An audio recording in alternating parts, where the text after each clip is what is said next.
Alright, what's going on everybody? Welcome back to another video here on the channel, and today we are going to be talking about the situation unfolding in the nation of Iraq. If you didn't know, the nation of Iraq is currently going through a pretty major political crisis, and actually, it's led to people being killed. The situation is extremely dangerous, and it's actually getting a lot of press coverage right now, which isn't a surprise because not only is it one of the more important countries in the Middle East, but it's also been one of the major areas, I guess, of foreign policy and international politics for about 20 years now. The situation unfolding in Iraq is pretty dangerous, and the escalating political crisis that's basically unfolding threatens to unravel essentially everything. The country is extremely on edge right now. There's plenty of people from all different sides, all different walks of life that are very passionate about their own sides and everything going on in the country, and it's leading to a lot of clashes between people storming government palaces and protesters and supporters of,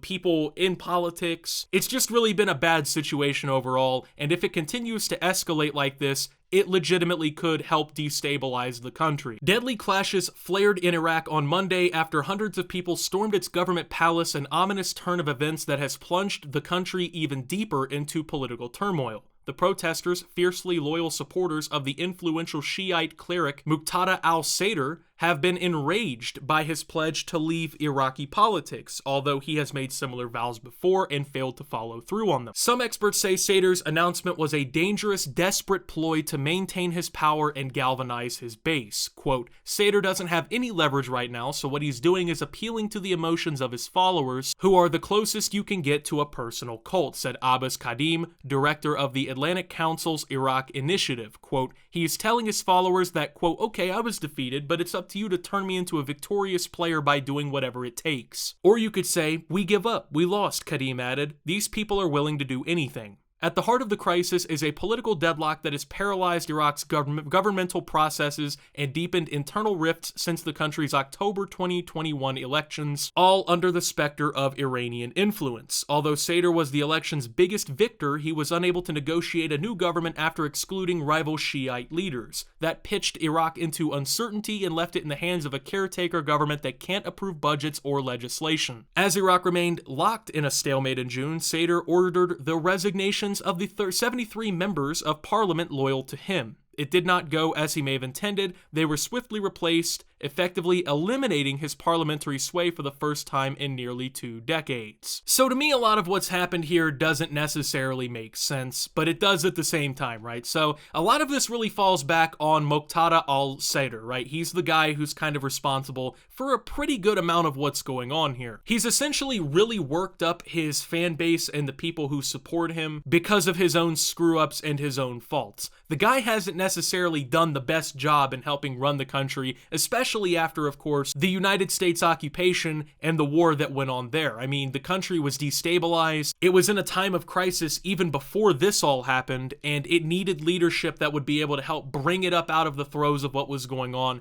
and help lead it to a more prosperous future. This guy, not necessarily the guy who's going to do it. So essentially, Muqtada here said, oh yeah, I'm leaving politics, and what this essentially did was work up his fan base who felt, I guess, like he was wronged in some way, or felt like, they needed to defend him or support him in some way. I'm not necessarily sure why this got people so worked up, especially if he was leaving on his own volition. Like, it's not like he was being wrongfully removed from office or anything. And also because he's done this before. This has been, I guess, a card in his pocket this whole time that he's been willing to pull out before. And it's not like this guy was making the best decisions for the country, even. I mean, like the article says, he ordered the resignations of 73 members of parliament that were loyal to him. That kind of influence, first off, in that kind of government isn't necessarily the best thing. Like, imagine if here in the United States, right, I don't know, Biden or somebody just ordered 73 congressmen and women to resign that were Democrats, you know what I mean? Like, you don't really see this kind of stuff happen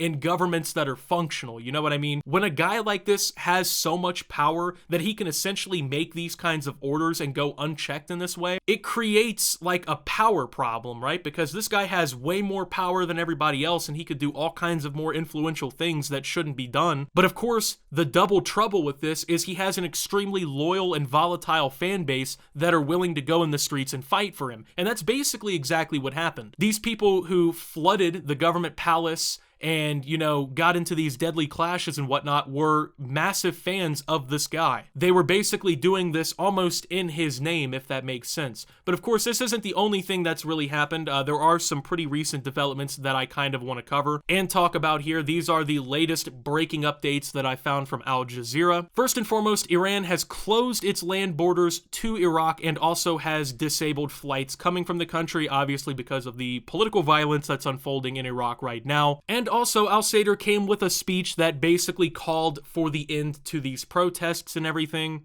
Now, this doesn't mean that people forgave him, you know what I mean? Like, just because he came out with a speech and basically told his supporters to withdraw, there's still a lot of people criticizing him. In fact, Ruba Ali al-Hassani, a postdoctoral research assistant at Lancaster University, said she was not surprised to hear Muqtada al-Sadr ordering his supporters to withdraw from the Green Zone. Quote, the speech was to an extent laughable because he keeps on denying his responsibility in everything that has transpired over the last 24 hours. Al-Hassani told Al Jazeera, speaking from Manchester, quote, we all know that he is the heart of the matter. His resignation triggered the developments of the past 24 hours, I don't know, that was a weird typo or whatever, and his supporters blindly follow him. Al-Sadr has managed to demonstrate again and again what al-Hassani called the psychological tool of his leverage over his peers. Quote, he is unpredictable to a great extent, which gives him power over his counterparts, she said. So the common consensus in this one seems to be that basically al-Sadr has been doing all of this to rile people up for his own personal gain. He's almost like, it seems like, psychologically manipulating his audience into acting out on his behalf in his own personal interests. Now, obviously, the problem with that is people are dying. You know, this country is becoming unstable, even more unstable than it already was. And for a guy like this to just basically be taking the jerry can out and throwing fuel on the fire like this, obviously doesn't help anything. It doesn't make life better for people in Iraq. It doesn't make people come together more. In fact, it creates more violence and uncertainty in a country that, frankly, has already seen enough of that. And for al-Sadr to essentially pretend like he's not responsible for at least a portion of this is pretty insane. Now, as of an hour ago, me recording this at least, there was a new development that is at least somewhat positive news. Things are rapidly changing inside Baghdad's Green Zone, where al-Sadr supporters had camped out for more than a month outside of Parliament. Al Jazeera's Mahmoud Abdelwahid, reporting from the vicinity of Parliament, said al-Sadr supporters have started upon his instructions, quote, dismantling tents they've set up for over a month now. Quote, we've been speaking to some of them. They say they're now following instructions from their leader. They're leaving the area upon his request, but that does not mean that they cannot return, Abdelwahid said. They said that it's possible for them to return at any time upon the request or instructions from their leader, Muqtada al-Sadr, or al-Sadr.